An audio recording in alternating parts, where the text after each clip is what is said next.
사랑하는 성도 여러분, 반갑습니다. 2022년 3월의 첫날입니다. 3월 한 달도 우리 하나님의 호의 베풀어 주심이, 그리하여 지켜주시고 인도해 주심이 우리들의 삶 가운데에 넘쳐나기를 주의 이름으로 축원합니다. 기도합시다. 이 아침에 우리 하나님의 얼굴을 뵙게 해주시니 감사합니다. 하나님, 살아계신 하나님, 내 영혼이 하나님을 더 가까이 하기를 원하며 내 마음이 우리 주님을 더 깊이 생각하고 또 주님을 머금기를 원합니다. 성령이여, 이 아침에 주의 말씀으로 우리의 심령이 주의 보좌 앞에 깊이 나아가도록 인도하여 주시옵소서. 예수님의 이름으로 기도드리옵나이다. 아멘.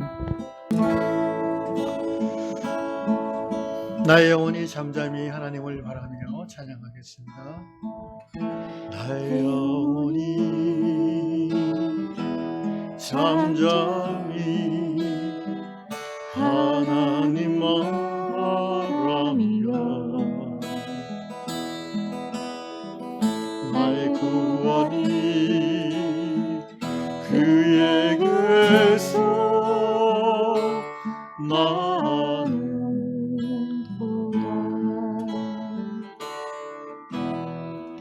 나의 영혼아 잠잠히 하나님만 바라라. 나의 소망이 저에게서 나는도다.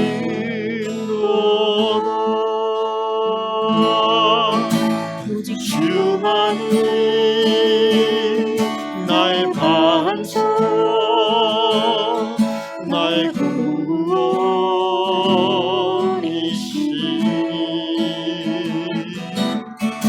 오직 주만이 나의 선서, 내가 요동치 아니하리.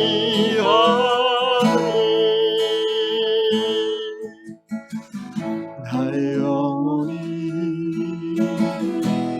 간절히 여호와를 갈망하며 나의 입술이 여호와를 찬양하리.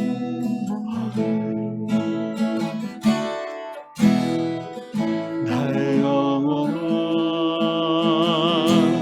즐거이 여호와를 따르리. 나의 평생에 여호와를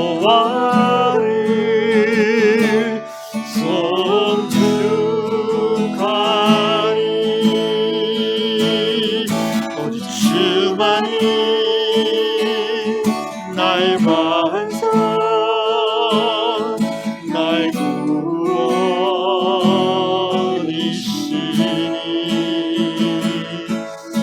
오직 주만이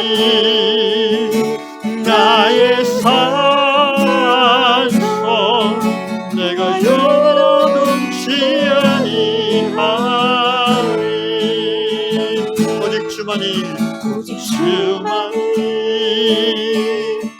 나의 반석, 아멘, 나의 구원이시니.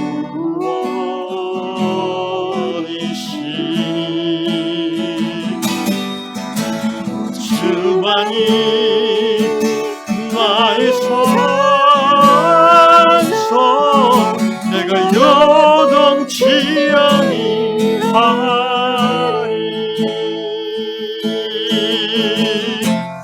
나의 구원, 나의 영광 하나님께 있으니 내 힘을 반석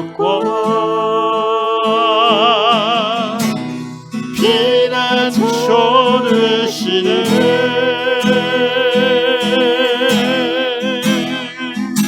아멘. 주만이 나의 반석, 나의 구원이시니.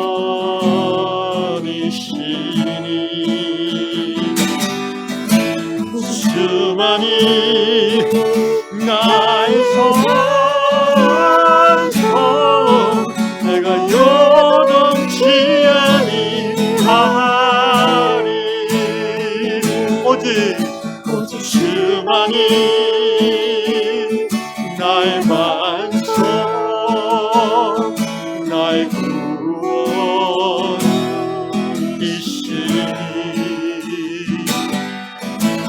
주만이 나의 산성, 내가 요동치 아니하리.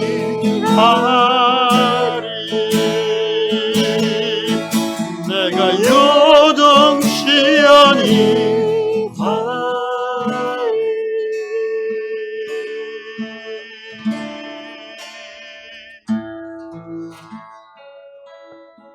아멘. 하나님, 제가 요동하지 않겠습니다.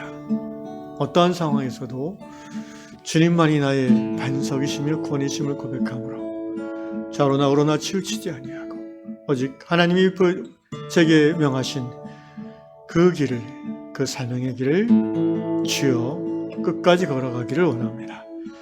우리 모든 유양의 성도들도 동일한 그 하나님만 바라보는 믿음 더하여 주시옵소서. 예수님의 이름으로 기도합니다. 아멘.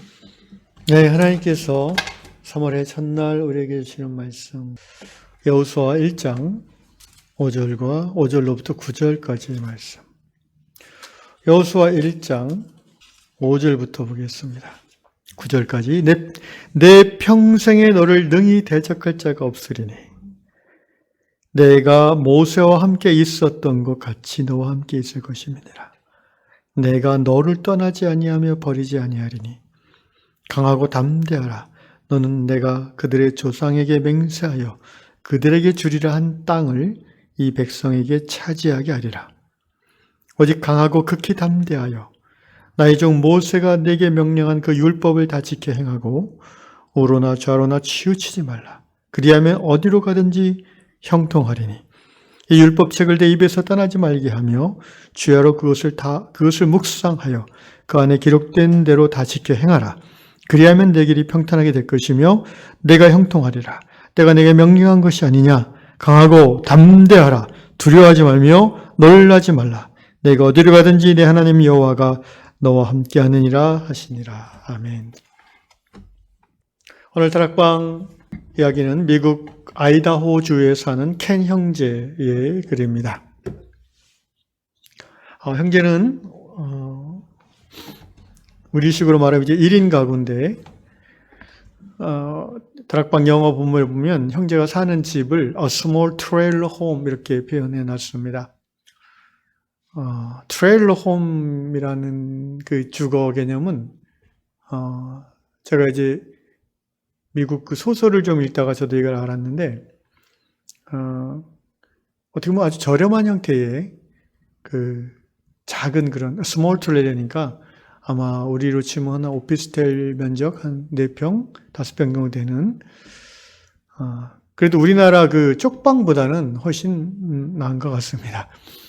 보통 이 트레일러 홈은 그 도시의 외곽 지역 좀 이렇게 공터가 있고 넓은 이런 데에 그 집주인들이 이 트레일러를 사서 그 안에 이 퍼니처드 해진 거죠. 필요한 것들을 세팅해 놓고 이제 월세를 받는 목적으로 운영하는 겁니다. 제가 최근에 읽은 미국 그 소설, 미국 그 어떤 기자가 쓴 리포트인데 그걸 읽어보면 한 500불, 최하가 그래도 500불 이상 한 달에 60만 원이죠. 내야 되게 되는 걸 알고 있습니다. 이 켄 형제는 거기에 사는 이제 형제예요. 그러니까 어떤 직업을 갖고 있고 또 어떤 일을 하는지는 나오지 않지만 경제적으로 그렇게 넉넉하지 않은 사람이라는 건 알 수 있습니다.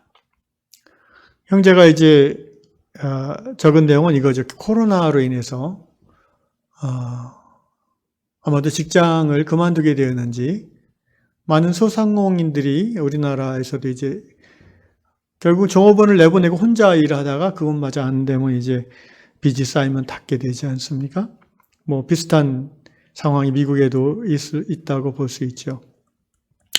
근데 캐년제가 얘기하는 핵심은 그 코로나로 인해서 집에 거의 갇혀 지내다 보니까 이제 먹는 것도 그렇고 사람들과의 만남도 그렇고 우울함이 생기는 거죠. 답답함이 생기는 거고 또 그런 데서 앞날에 대한 두려움 또 건강에 대한 두려움이 커지게 되겠죠.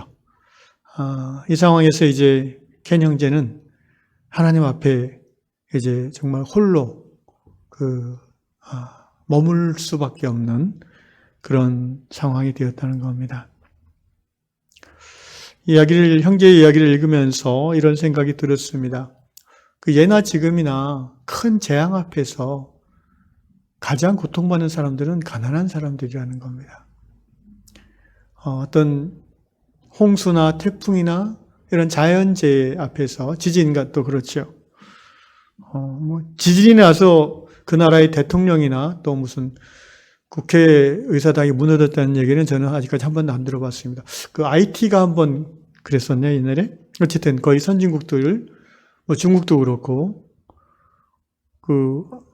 아마도 그 터가 좋은 땅에다 지어서 그런지 부자들은 자연재해 영향을 별로 안 받는 것 같아요. 그런데 결국은 그 도시에서 가장 가난한 사람들, 가장 안 좋은 지역에 몰려 사는 그런 사람들, 홍수와 지진과 전쟁도 마찬가지고요. 인류 역사상 늘 그래왔던 것 같습니다. 현대 21세기 들어서면 20세기, 21세기 들어서면서 그런 양상이 조금씩 좋아지는 건 분명하지만 아직도 세계 최강대국이라는 미국에도 3천만 명 이상의 홈리스들이 있고 또 의료보험이 안 되는 사람들이 수천만 명입니다. 그래서 이렇게 이 트레일러 홈에 사는 사람들은 제가 그 리포트를 보니까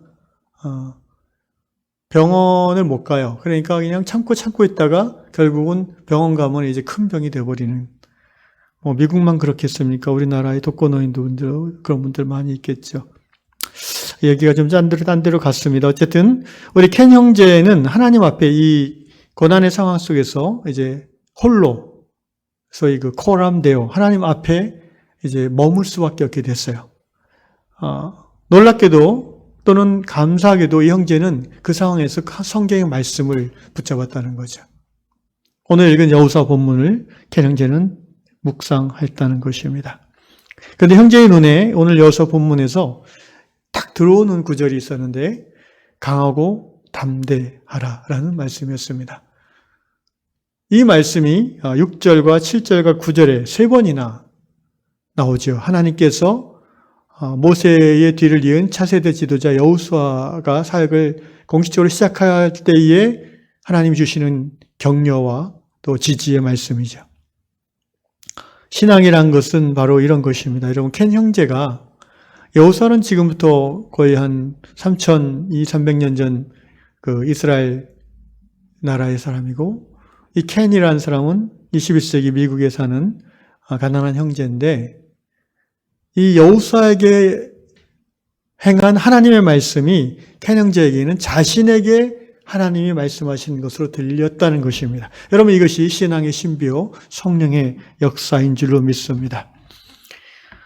켄 형제는 하나님이 여호수아에게 이렇게 세 번이나 똑같은 강하고 담대하라는 말씀을 하신 것을 깨닫게 되는 순간 자기 마음속에 이런 마음이 들었습니다.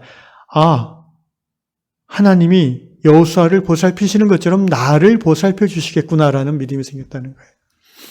환경과 상황이 아무리 힘들고 어려워도요, 그 모든 것 위에 계시는 전능하신 하나님이 나를 보살피시고 내 편이 되신다라는, 이건 어떻게 보면 이제 정말 은혜죠.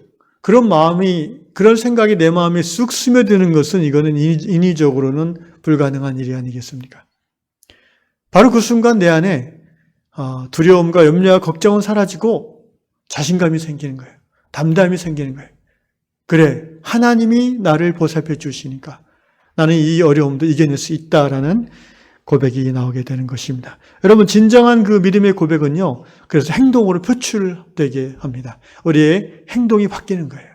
움츠러들고 혼자 고독 가운데에 머리를 숙이고 우울해하던 그런 삶의 모습에서 떨쳐 일어날 수 있는 힘이 바로 이 신앙에서부터 오는 것이고요. 중요한 것은 이 은혜의 통로가 바로 말씀이라는 것이에요. 여호수아 3200년 전에 그 인물이 모세의 뒤를 이은 지도자로서의 그 사명에 막중함에도 불구하고 힘을 내서 처음에 여호수아도 두려웠다고 그랬어요. 그런데 그걸 떨쳐버리고 그 사명을 감당할 수 있었던 근거는 바로 하나님이 말씀하시기 때문에 그래요. 하나님이 말씀하셨다. 그리고 이 켄 형제에게도 동일하게 하나님이 말씀하신 거예요.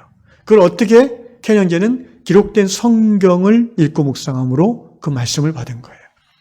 그 말씀을 받았다는 것은 바로 하나님이 나를 보살피시고 나와 함께 하신다는 믿음의 확증이 되는 것입니다. 사랑하는 성도 여러분, 바로 그렇습니다. 예수 그리스도는 어제나 오늘이나 앞으로도 우리의 유일한 구원이 되시는 하나님이심을 믿으시기 바랍니다. 어제도 우리를 구원하셨고 오늘도 우리의 구원이 되시며 앞으로도 우리의 영원한 구원이 되실 예수 그리스도를 찬양합니다. 이걸 가르쳐서 저는 현재적 구원이다라는 표현을 쓰고 싶은데요. 왜냐하면 이미 우리는 과거에 예수 십자가 복음을 듣고 그 은혜를 인하여 믿음으로 말미암아 구원을 얻은 자잖아요. 그런데 여러분, 구원을 얻었다는 것은 항상 현재여야 됩니다. 무슨 말이냐면은 과거에 우리가 복음을 듣고 죄사함 받아 하나님의 자녀됨의 확신, 자유함을 누렸던 그 순간이 우리가 구원 얻은 것이고요. 그리고 그 후에 지금까지 이르도록 우리는 매 순간 예수로 말미암아 구원을 누려왔어야 돼요. 이 구원의 감각, 이 구원의 간격이 쓰러지는 때가 언제? 바로 불안과 두려움과 염려의 때 아닙니까? 그러므로 구원은 항상 현재적이어야 된다는 거예요. 바로 이 켄 형제가 코로나로 인한 실직이나 또는 경제적인 어려움, 두려움, 외로움으로 근심에 쌓여 있을 때에 하나님의 말씀을 통해서 다시 한번 예수의 구원을 확인했던 것처럼 오늘 이 아침에 여러분의 삶에 어떤 어려움이 있든지 여호수아에게 강하고 담대하라라고 격려하신 그 하나님, 미국에 있는 켄 형제에게 내가 너와 함께 하겠다라고 약속하신 그 하나님, 바로 그 하나님이 오늘 이 아침에도 우리에게 찾아오시고 이 기도 가운데에 우리의 삶 가운데 있는 모든 어려움을 해결해 주시는 구원의 하나님으로 찾아오 주실 줄로 믿습니다. 그 하나님을 기대하고 확신하면서 이 아침에 여러분 삶의 모든 두려움과 걱정과 염려와 근심을 고백하며 말씀을 꼭 붙잡고 하나님 앞에 나아가시기를 바랍니다. 기도하겠습니다. 오늘도 말씀으로 우리를 구원하시는 전능하신 하나님께 감사와 찬양을 드립니다. 말씀으로 이 땅에 오신 예수님께서 바로 우리의 오늘의 구원자가 되시며 또 우리 앞으로도 모든 우리의 삶의 어려움 가운데 예수께서 유일한 구원자 되심을 믿습니다. 그 예수의 구원자 되심을 오늘 나의 삶의 현실로 끌어들이는 바로 통로가 하나님의 말씀인 줄로 아오니 주여 오늘도 주의 말씀을 붙잡고 기도할 때에 이 켄 형제와 같이 하나님의 구원을 경험하게 하여 주옵소서. 믿사오며 예수님의 이름으로 기도합니다. 아멘.